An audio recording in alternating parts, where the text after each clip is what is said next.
السلام عليكم ورحمة الله وبركاته.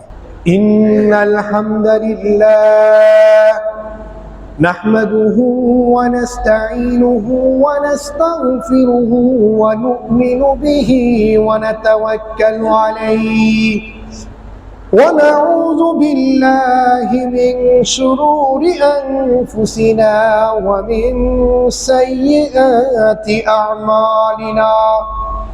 من يهده الله فلا مضل له ومن يضلله فلا هادي له.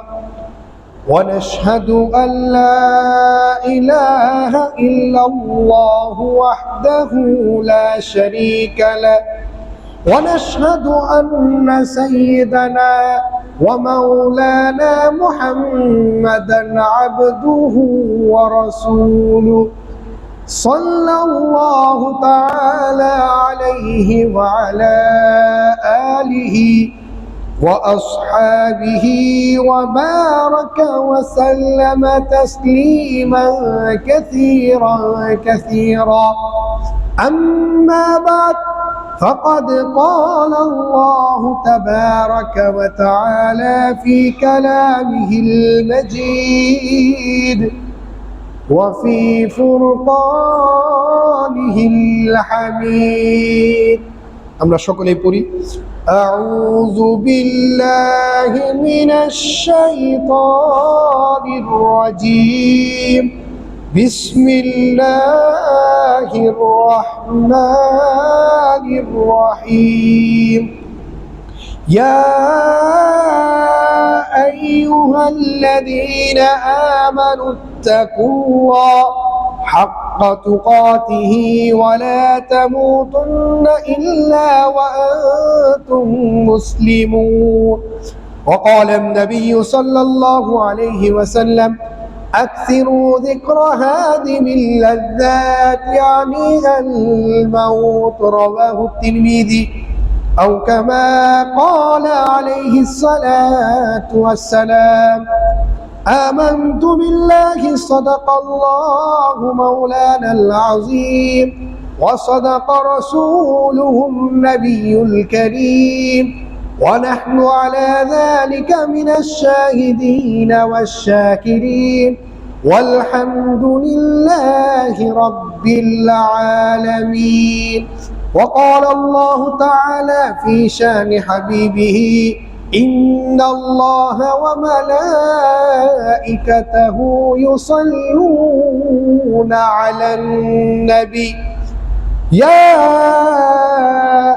أيها الذين آمنوا صلوا عليه وسلموا تسليما. اللهم صل على محمد وعلى آل محمد كما صليت على إبراهيم وعلى آل إبراهيم إنك حميد مجيد.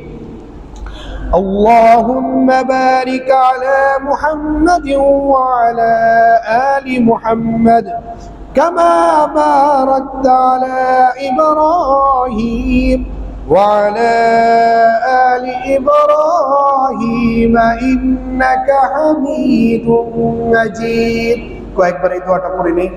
سبحانك لا علم لنا إلا ما علمتنا إنك أنت العليم الحكيم.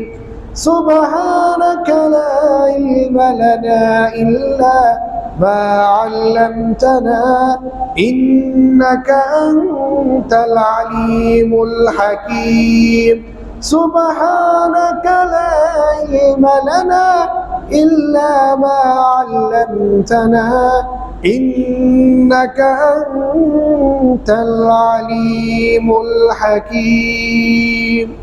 উপস্থিত প্রিয় সম্মানিত মুহতারাম হাজিরিন, আল্লাহ রাব্বুল আলামিনের লাখো কোটি শুকরিয়া, যিনি আমাদেরকে দয়া করে, মায়া করে, মোহাব্বত করে, ভালোবেসে সুস্থ অবস্থায় সলাতুল জুমা আদায়ের লক্ষ্যে মসজিদে আসা এবং বসার সুযোগ করে দিয়েছে। এই জন্য আমরা সকলেই একবার সেই মহান মালিকের দরবারে উঁচু আওয়াজে বলিষ্ঠ কণ্ঠে জবান খুলে অন্তরের অন্তঃস্থল থেকে কালিমাতুশ শুকর পাঠ করে বলি আলহামদুলিল্লাহ। প্রিয় মুআজ্জাজ মুহতারাম হাজিরিন, আমি ইতিমধ্যে পবিত্র কোরআনে কারীমের একখানা আয়াত তেলাওয়াত করেছিলাম, যেটি সূরা আলে ইমরানের 102 নম্বর আয়াত, এবং পাশাপাশি সর্বকালের সর্বশ্রেষ্ঠ মহামানব, মহা আদর্শ, আমার আপনার নয়নমণি কলিজার টুকরা, আকায়ে নামদার, তাজেদারে মদিনা জনাবে মুহাম্মদুর রাসূলুল্লাহ সাল্লাল্লাহু আলাইহি ওয়াসাল্লামের অসংখ্য অগণিত হাদিস সমূহ হইতে একখানা হাদিস আপনাদের খেদমতে তেলাওয়াত করেছিলাম, যেটি তিরমিজি শরীফে রয়েছে। রব্বে কারীম যদি তৌফিক দান করেন, কোরআনে কারীমের এই আয়াতকে পাথেয় করে এবং বিশ্বনবী জনাবে মুহাম্মদুর রাসূলুল্লাহ সাল্লাল্লাহু আলাইহি ওয়াসাল্লামের এই হাদিসকে পাথেয় করে, সামগ্রী করে, আসবাব করে, পুঁজি করে কিছু আলোচনা করার চেষ্টা করব। যা কিছুই আমি বলবো, রব্বে কারীম যেন সর্বপ্রথম আমাকে এবং আপনাদের উভয়কেই শুধু শ্রবণ নয়, শ্রবণের পাশাপাশি অবশ্যই যেন আমল করার সুযোগ করে দেয়। এই জন্য আমরা সকলেই একবার উঁচু আওয়াজে বলিষ্ঠ কণ্ঠে অন্তরের অন্তঃস্থল থেকে জোরে বলি সেই মালিকের দরবারে আমিন। প্রিয় মুআজ্জাজ মুহতারাম হাজিরিন, আমরা সকলেই জানি সূরা আলে ইমরানের 102 নম্বর আয়াতকে পাথেয় করে কিছু সংক্ষিপ্ত ধারাবাহিকভাবে আলোচনা হচ্ছে, যেটি আমার আপনার জন্য, উভয়ের জন্য এই মৃত্যু নিয়ে কিছু ধারাবাহিকভাবে আলোচনা হচ্ছে, ইনশাআল্লাহুল আজিজ হবে, যেগুলো আমার আপনার জন্য রূহের খোরাক হবে, খাবার হবে, খাদ্য হবে। আমি কথাগুলো বারবারই বলি, কথাগুলো শুধু শ্রবণ নয়, শ্রবণের পাশাপাশি যদি আমরা আমল করতে পারি, তাহলে দুনিয়াতেও আমরা কামিয়াব হয়ে যাব, আখিরাতেও আমরা কামিয়াব হয়ে যাব ইনশাআল্লাহ। এই জন্য কথাগুলো শ্রবণের পাশাপাশি আমল করতে হবে, তাহলে আমরা উভয়ই ফায়দা পাবো, এটার দ্বারা উপকার হবে কথাগুলোর দ্বারা। তো মুআজ্জাজ মুহতারাম হাজিরিন, গত জুমায়ও আমি বলেছিলাম একটি ঘটনার কথা। আল্লাহ পাক তৌফিক দান করলে ইনশাআল্লাহুল আজিজ আজকে সেই ঘটনাটা বলবো, যেটি ইমাম মালিক রহমতুল্লাহি আলাইহির ঘটনা।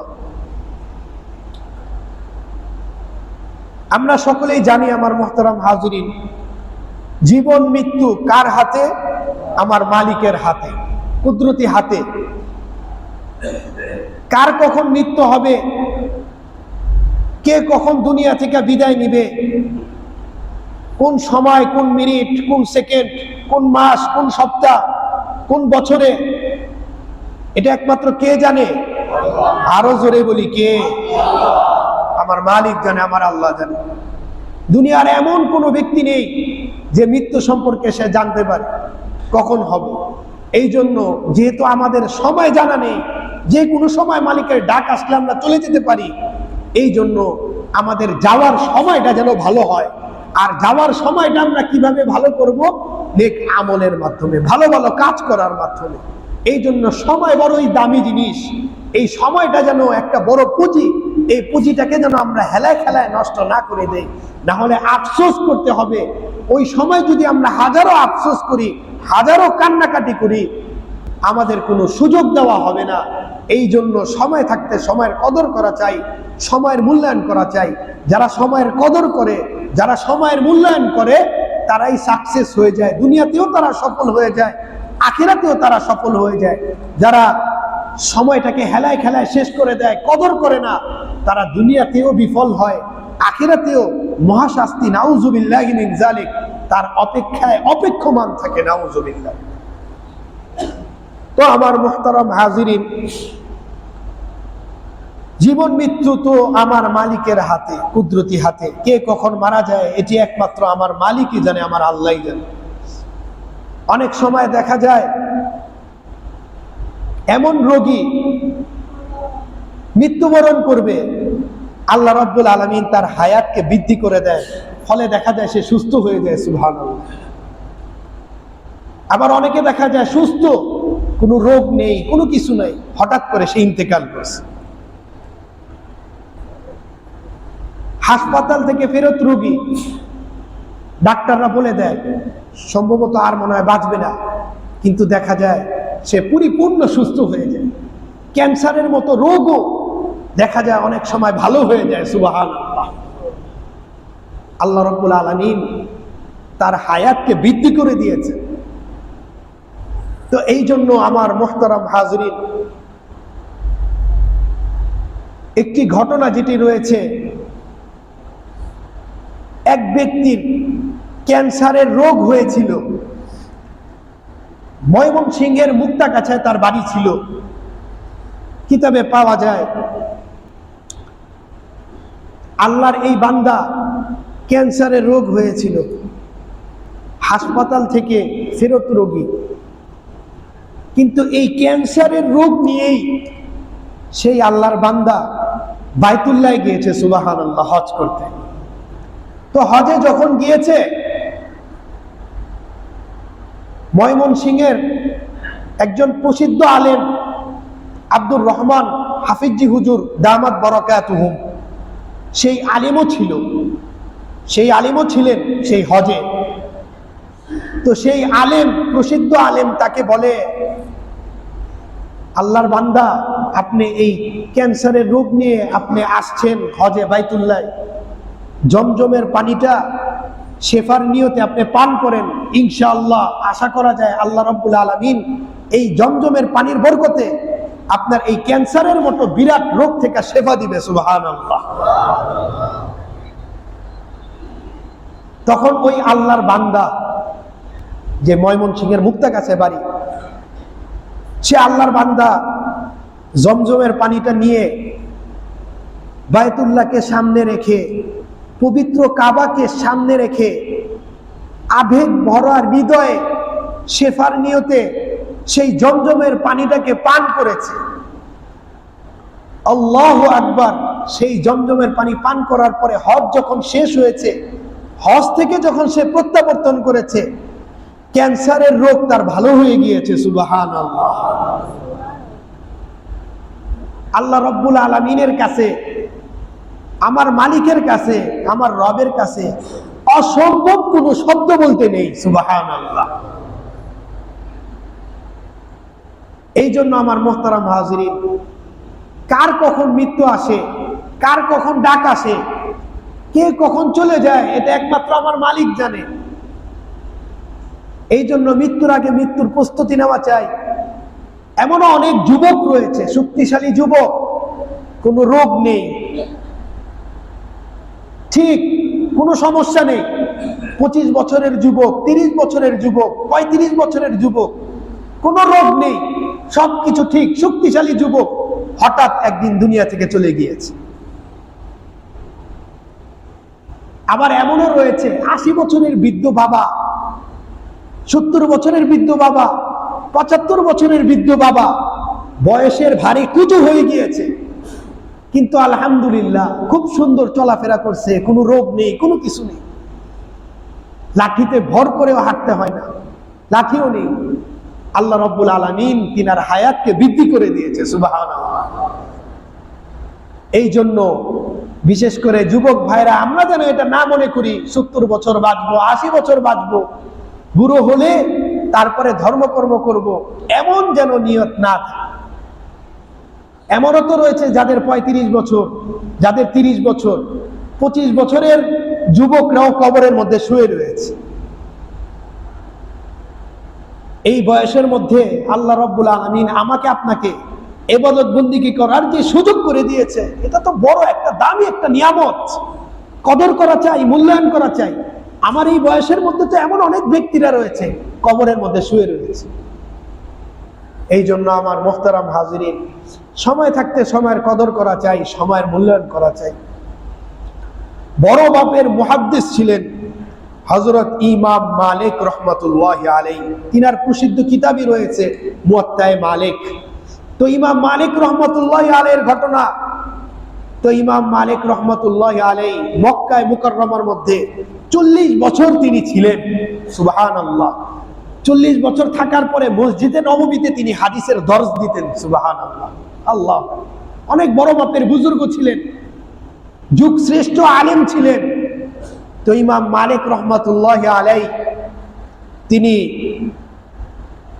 40 বছর মক্কায় মুকাররমায় থেকে মদিনায় মুনাওয়ারার মধ্যে যাত্রা শুরু করলেন। তো তিনার ইচ্ছা ছিল আমি মদিনায় মুনাওয়ারার মধ্যেই বাকি আমার জীবনটাকে শেষ করে দিই এবং মদিনায় মুনাওয়ারা থেকে আমি কোনো জায়গায় সফর করব না, বাকি জীবন আমি মদিনায় মুনাওয়ারার মধ্যে শেষ করব। তিনার ইচ্ছা ছিল আমার জীবনের শেষ নিঃশ্বাস যেন মদিনার মাটিতে হয়। সুবহানাল্লাহ। আমাকে যেন মদিনার মাটির মধ্যেই দাফন করা হয় এবং তিনার তামান্না, তিনার ইচ্ছা ছিল হাসরের ময়দানে যেন আল্লাহর রাসূলের পাশে থেকে যেন আল্লাহর আদালতের মধ্যে উঠে। সুবহানাল্লাহ। এই নিয়তে মদিনা থেকে আর কোথাও সফর করার ইচ্ছা করে নাই, কারণ বলা তো যায় না যে কোনো সময় মৃত্যু এসে পারে, অন্য কোথাও গেলে যদি সেখানে মৃত্যু এসে যায়, এই জন্য মদিনার মধ্যেই অবস্থান করা শুরু করলো। বাকি জীবন মদিনার মধ্যেই শেষ করে দিই, বাকি হায়াত। হজের মৌসুম শুরু হয়ে গিয়েছে। মদিনা থেকে সাদা ইহরাম পরে, কাপড় পরে হাজী সাহেবগণ বাইতুল্লাহর পানে ছুটছে। তো ইমাম মালিক রহমতুল্লাহ আলাই চেয়ে চেয়ে দেখছে, তিনার লোভ হচ্ছে। আমি তো এই নিয়ত করলাম যে মদিনা থেকে আমি বের হব না, হ্যাঁ, আল্লাহর রাসূলের কদমের পাশেই যেন আমার সমাধি হয়, কবর হয়। তো এখন চেয়ে চেয়ে দেখছেন, এখন কি মক্কায় যাবে, যদি সেখানে যদি আমার মৃত্যু হয়ে যায়, মৃত্যু তো আমি জানি না কখন হবে, কি করা যায়? এখন টেনশন, পেরেশান হয়ে আছে, কি করব আমি? হজে যাওয়ার জন্য আমার মনটাও ছটফট করছে এবং বাইতুল্লাহ আমি যেতে পারছি না, লোভ সামলাতে পারছি না। সাদা কাপড় পরে পরে যাচ্ছে। এখন যদি আমি বাইতুল্লাহ যাই, বাইতুল্লাহ থেকে কি আমি আসতে পারবো কিনা? মদিনার মাটিতে তো আমার কবর নাও হতে পারে। বড়ই পেরেশান। এই পেরেশান অবস্থায় তিনি দিন পার করে দিলেন। রাতে ঘুমাবেন, রাতে ঘুমানোর আগে ইমাম মালিক রহমতুল্লাহ আলাই বড় মাপের বুজুর্গ, যুগ শ্রেষ্ঠ আলেম ছিলেন। তিনি ইস্তেখারার নামাজ আদায় করলেন। ইস্তেখারার নামাজ আদায় করার পরে, দোয়া টোয়া করার পরে রাত্রের বেলা তিনি ঘুমাচ্ছেন। ঘুমের মধ্যে প্রিয় নবী মুহাম্মদুর রাসূলুল্লাহ সাল্লাল্লাহু আলাইহি ওয়াসাল্লামকে স্বপ্নে দেখেছে। সুবহানাল্লাহ। আমার হাবিব, আমার কলিজার টুকরা মুহাম্মদুর রাসূলুল্লাহ সাল্লাল্লাহু আলাইহি ওয়াসাল্লাম তিনি ইমাম মালিক রহমতুল্লাহ আলাইহির সাথে কোনো কথা বললেন না, শুধু 5টা আঙ্গুল দেখিয়েছে। এই 5 আঙ্গুল দেখানোর পরে কোনো কথা না বলে আল্লাহর রাসূল সাল্লাল্লাহু আলাইহি ওয়াসাল্লাম চলে গেলেন। ইমাম মালিক রহমতুল্লাহ আলাইহি যখন ঘুম থেকে উঠলেন, স্বপ্নেরও তাবির রয়েছে, স্বপ্নেরও ব্যাখ্যা রয়েছে। তো আল্লাহর নবী, প্রিয় নবী সাল্লাল্লাহু আলাইহি ওয়াসাল্লাম আমার সাথে কোনো কথা বললেন না, কোনো কিছুই করলেন না, শুধু 5টা আঙ্গুলের ইশারা দিয়ে চলে গেলেন। এই 5 আঙ্গুল দ্বারা কি বোঝানো হয়েছে? নতুন আরেকটা পেরেশানিতে আক্রান্ত হয়ে গেলেন। এই 5 আঙ্গুল দ্বারা প্রিয় নবী মুহাম্মদুর রাসূলুল্লাহ সাল্লাল্লাহু আলাইহি ওয়াসাল্লাম কি বোঝাতে চেয়েছেন? আমার হায়াত কি আর মাত্র 5 ঘন্টা, না আমার হায়াত কি 5 দিন, না আমার হায়াত কি 5 বছর? যদি আমার হায়াত 5 ঘন্টা থাকে, আমার হায়াত যদি 5 দিনের হয়, তাহলে আমি বাইতুল্লাহর মধ্যে যেতে পারবো না, ইন্তেকাল হয়ে যাবে।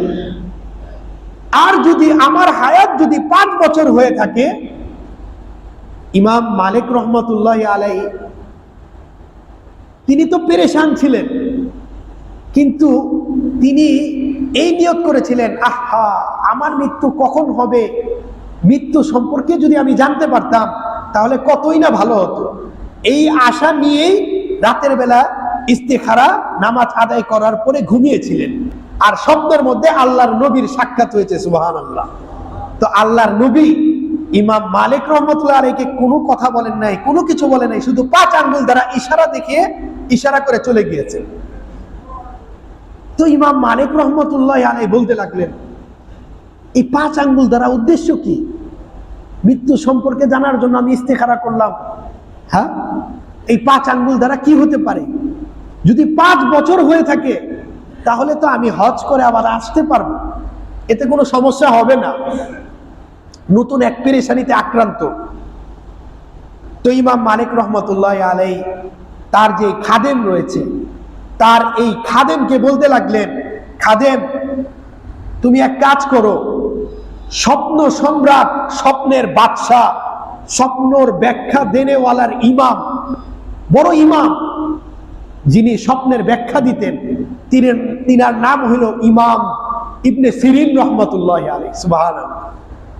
তো ইমাম ইবনে সিরিন রহমতুল্লাহ আলাইহির কাছে যাও, তার দরবারে যে আমার কথাটা বলবে না, তুমি বলবে আল্লাহর এক বান্দা স্বপ্ন দেখেছে, আল্লাহর নবীকে স্বপ্নের মধ্যে আল্লাহর নবী 5টা আঙ্গুল দেখে চলে গিয়েছে, এই 5 আঙ্গুল দ্বারা কি বুঝিয়েছে এই জিনিসটা জেনে আমাকে জানাও। সেই কাদেম যথাযথভাবে হুকুম আদায় করলেন।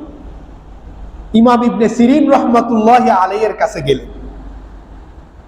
ইবনে সিরিন রহমতুল্লাহ আলাইহির কাছে যাওয়ার পরে বললেন, মদিনায় এক আল্লাহর বান্দা স্বপ্ন দেখেছে, তো তিনি এটার ব্যাখ্যা জানার জন্য পাগল হয়ে রয়েছে, পেরেশান।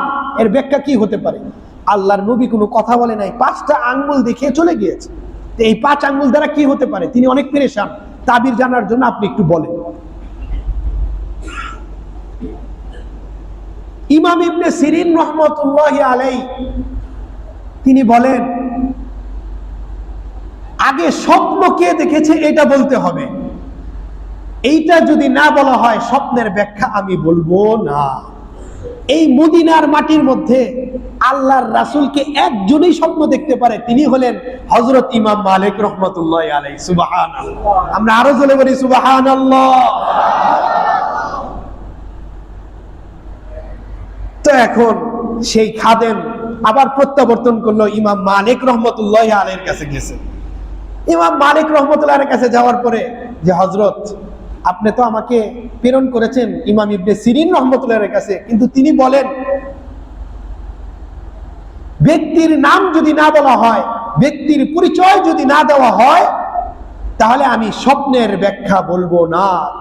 এবং পাশাপাশি তিনি এই কথাটাও বলেছেন, এই স্বপ্নটা কেবল এই মদিনার মাটিতে ইমাম মালিক রহমতুল্লাহ আলাইহি দেখতে পারে। সুবহানাল্লাহ।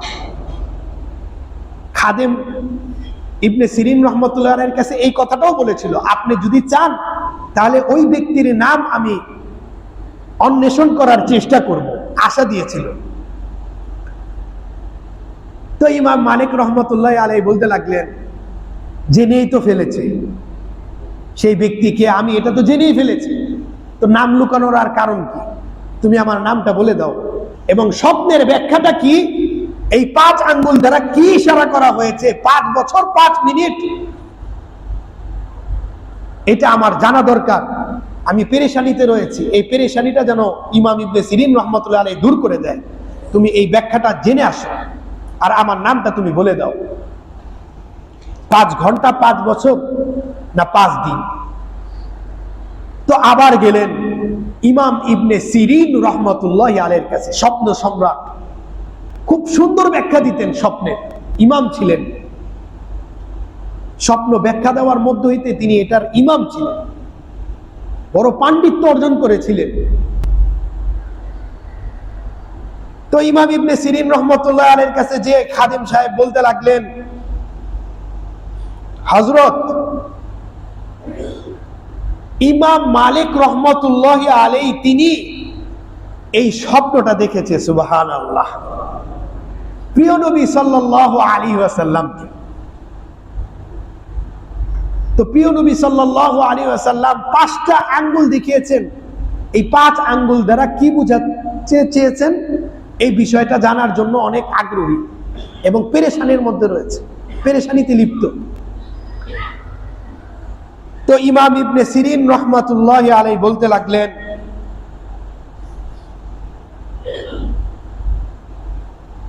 বারজাকি জগৎ থেকে সরকারে দো আলম প্রিয় নবী সাল্লাল্লাহু আলাইহি ওয়াসাল্লাম কবরের জগৎ থেকে যুগ শ্রেষ্ঠ আলেম, শ্রেষ্ঠ আলেমদের মধ্যে তিনিও একজন শ্রেষ্ঠ ছিলেন, যুগ শ্রেষ্ঠ আলেম ইমাম মালিক রহমাতুল্লাহি আলাইহিকে এই 5 আঙ্গুল দ্বারা এই জিনিসটা ইশারা দিয়েছেন এবং এই কথাটাই বুঝাতে চেয়েছেন, ও ইমাম মালিক, তুমি অনেক ইলম অর্জন করেছো, অনেক জ্ঞান অর্জন করেছো, কিন্তু 5টা বিষয়ের ইলম শুধু তুমি কেন, দুনিয়ার কোন আলেম, দুনিয়ার কোন আম্বিয়া কেরাম, এমনকি আমি মুহাম্মদুর রাসূলুল্লাহ সাল্লাল্লাহু আলাইহি ওয়াসাল্লাম অর্জন করতে পারি নাই। সুবহানাল্লাহ। এই 5টা বিষয়ের জ্ঞান, এই 5টা বিষয়ের ইলম একমাত্র আমার মালিকের কাছে গচ্ছিত রয়েছে, আল্লাহর খাজানার মধ্যে রয়েছে। কিয়ামত পর্যন্ত কাউকে এই 5টা বিষয়ের ইলম তিনি দিবেন না। এই 5টা বিষয়ের যেহেতু জ্ঞান আল্লাহ রাব্বুল আলামিন কিয়ামত পর্যন্ত কাউকে দিবেন না, সুতরাং এই 5টা বিষয়ের ইলম অন্বেষণ করার তুমি চেষ্টা করো না। তো যাই হোক আমার মুহতারাম হাজিরিন, সেই 5টা বিষয়ের জ্ঞানের কথাটা কোথায় রয়েছে, যেটি সূরা লোকমানের 34 নম্বর আয়াত 21 পারার হাফিজ কোরআন শরীফের 13 নম্বর পৃষ্ঠার একেবারে শেষে রয়েছে। 5টা বিষয়ের জ্ঞান, আল্লাহ পাক যদি তৌফিক দান করেন এই 5টা বিষয়ের জ্ঞান নিয়ে মোটামুটি সংক্ষিপ্ত ব্যাখ্যা করা হবে। ব্যাখ্যা করতে নিলে কমপক্ষে আরো 10-15 মিনিটের মতো লাগবে। তো আমার মুহতারাম হাজিরিন, ইমাম মালিক রহমাতুল্লাহি আলাইহির যে কিতাব রয়েছে মুয়াত্তা মালিক, হাদিসের কিতাব, প্রসিদ্ধ কিতাব, তো ইমাম মালিক রহমাতুল্লাহি আলাইহি মদিনার মাটিতেই ইন্তেকাল করেছিলেন। সুবহানাল্লাহ। 11 রবিউল আউয়ালে। এবং তিনার যেই দাফন হয়েছে সেটি কোথায়? মদিনার মাটিতে, জান্নাতুল বাকিতে। সুবহানাল্লাহ। একজন কবি কত সুন্দর বলেন, রহে মেরে মস্কন হওয়ালি কাবা, বনে মেরে মদফন দিয়ারে মদিনা। তো জান্নাতুল বাকিতে দাফন হওয়া এটা অনেক বড় ভাগ্যের বিষয়, সৌভাগ্যের বিষয়। সরকারে দো আলম আল্লাহর নবী, প্রিয় নবী সাল্লাল্লাহু আলাইহি ওয়াসাল্লামের কদমের পাশেই রয়েছে সেই জান্নাতুল বাকি। তিনার যেই তামান্না ছিল আল্লাহ রাব্বুল আলামিন তিনার এই তামান্নাকে পূরণ করেছে। সুবহানাল্লাহ। তো আমার মুহতারাম হাজরিন, 5টা বিষয়, এই 5টা বিষয় কি আমি সংক্ষিপ্তভাবে শুধু তরজমা করব, অর্থ বলবো, এর ব্যাখ্যা আল্লাহ পাক তৌফিক দান করলে সামনের জুমার মধ্যে ইনশাআল্লাহুল আজিজ বলবো।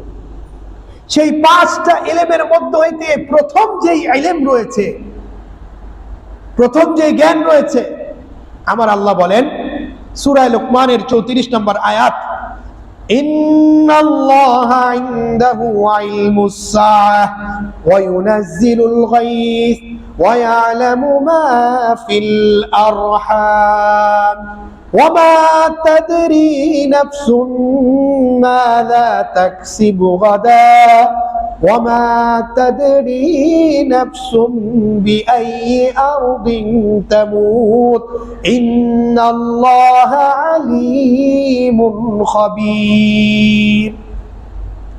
ইন্নাল্লাহা ইনদাহু ইলমুস সাআহ, একমাত্র আমার মালিক জানেন, একমাত্র আমার আল্লাহ জানেন। দুনিয়ার কোন মানুষ, দুনিয়ার কোন আলেম, দুনিয়ার কোন নবী রাসূলগণ, ফেরেশতা কেউ জানে না, একমাত্র আমার আল্লাহ জানেন কোন বিষয়, কিয়ামত কবে, কখন, কোন সময় সংঘটিত হবে, এটা একমাত্র আমার মালিক জানে। সুবহানাল্লাহ। ইন্নাল্লাহা ইনদাহু ইলমুস সাআহ ওয়া ইউনাজ্জিলুল গায়সা, কেউ জানে না কখন, কোন সময়, কোন মুহূর্তে, কোন মিনিটে বৃষ্টি হবে, এটা একমাত্র কে জানে? আমার আল্লাহ। আবহাওয়া অফিস সংবাদ দিতে পারে এবং বলতে পারে সম্ভবত বৃষ্টি হতে পারে, কিন্তু হয় না। অনেক সময় দেখা যায়, এটার আরো ব্যাখ্যা রয়েছে, আল্লাহ পাক তৌফিক দান করলে সামনের জুমায় বলবো। ওয়ায়ুনাজ্জিলুল গায়সা, কেউ জানে না কখন কোন সময় বৃষ্টি হয়। তারপরে আমার মালিক বলেন ওয়ায়ালামু মা ফিল আরহাম, কেউ বলতে পারে না মাতৃগর্ভে মায়ের উদরে কি রয়েছে, ছেলে হবে না মেয়ে হবে, একমাত্র জানে কে? আরো জোরে বলি কে? আমার মালিক, আমার আল্লাহ। হ্যাঁ, বর্তমানে আলট্রাসোনোগ্রাম যেটা করা হয়, এটা কখন করা হয়? যখন বাচ্চার মানব আকৃতি যখন পরিপূর্ণ হয়ে যায়, তখন। মানব আকৃতি পরিপূর্ণ হওয়ার আগে কেউ বলতে পারবে না, একমাত্র আমার আল্লাহ জানে। দুনিয়ার কোনো এমন কোন যন্ত্রপাতি কিয়ামত পর্যন্ত বের হতে পারবেও না ইনশাআল্লাহ। তো একমাত্র আমার আল্লাহ জানে। ওয়ায়ালামু মা ফিল আরহাম ওয়ামা তাদরি নাফসুম মাযা তাকসিবু গাদা। 4 নাম্বার যে ইলম রয়েছে, কেউ বলতে পারে না আগামীকাল সে কি উপার্জন করবে, একমাত্র কে জানে? আমার মালিক জানে, আমার আল্লাহ জানে। অনেক সময় প্ল্যান করে আগামীকাল আমি এত এত টাকা উপার্জন করব, বিভিন্ন রকমের প্ল্যান করে, কিন্তু দেখা যায় ওর আগের দিনই দুনিয়া থেকে বিদায় নিয়ে নেয়। তো কেউ জানে না আগামীকাল সে কি উপার্জন করবে। 5 নাম্বার যে ইলম রয়েছে, সেই 5 নাম্বার ইলম ওয়ামা তাদরি নাফসুম বিআইয়ি আরদিন তামুত ইন্নাল্লাহা আলীমুন খাবীর। কেউ বলতে পারে না কোন জমিনে, কোন জায়গায়, কোন স্থানে সে মৃত্যুবরণ করবে, একমাত্র কে জানে? আরো জোরে বলি কে? আমার আল্লাহ। তো একমাত্র আমার আল্লাহ জানে। ইন্নাল্লাহা আলীমুন খাবীর, তিনি একমাত্র আমার আল্লাহ জাননেওয়ালা, খবর রাখনেওয়ালা, সব কিছু খবর রাখে। যা কিছুই আমরা করছি, সহজ কথা, পরিষ্কার কথা, স্পষ্ট কথা, যা কিছুই আমরা করছি, এই সব কিছুই আমার আল্লাহর নজরে রয়েছে, এবং এটার উপর ভিত্তি করেই আমার আপনার শেষ বিচার হবে। ভালো করলে ভালো পাবো, আর যদি নাউজুবিল্লাহ খারাপ হয়ে থাকে এটার শাস্তি পাবো। এই জন্য আমার মুহতারাম হাজিরিন, মৃত্যু কার কখন আসবে কেউ তো বলতে পারে না। এই জন্য মৃত্যু আসার আগে মৃত্যুর সম্পূর্ণ পরিপূর্ণ প্রস্তুতি রাখতে হবে। অবস্থা যেন এমন হয়, যাওয়ার সময় যেন আমার মালিকও আমার প্রতি সন্তুষ্ট, আমিও আমার মালিকের প্রতি সন্তুষ্ট। তাহলে দেখা যাবে দুনিয়াতেও সফল হয়ে যাব, আমরা আখিরাতেও সফল হয়ে যাব ইনশাআল্লাহ। তো যাই হোক আমার মুহতারাম হাজিরিন, আল্লাহ রাব্বুল আলামিন যদি তৌফিক দান করেন, আরো একটা ঘটনা আমার মনে পড়ে গিয়েছিল, সামনের জুমার মধ্যে ইনশাআল্লাহুল আজিজ বলবো, যেটি আমার আপনার জন্য রূহের খোরাক হবে, খাবার হবে, খাদ্য হবে। তো যাই হোক আমার মুহতারাম হাজিরিন, যা কিছুই বলেছি, রব্বে কারীম যেন সর্বপ্রথম আমাকে এবং আপনাদের উভয়কেই শুধু শ্রবণ নয়, শ্রবণের পাশাপাশি অবশ্যই যেন আমল করার সুযোগ করে দেয়। এই জন্য আমরা সকলে একবার উঁচু আওয়াজে, বলিষ্ঠ কণ্ঠে, জবান খুলে, অন্তরের অন্তঃস্থল থেকে সেই মহান মালিকের দরবারে, সেই মহান পরওয়ারদিগারের দরবারে উঁচু আওয়াজে বলি আমিন, আমিন। ওয়া আখিরু দাওয়ানা আনিল হামদুলিল্লাহি রাব্বিল আলামিন।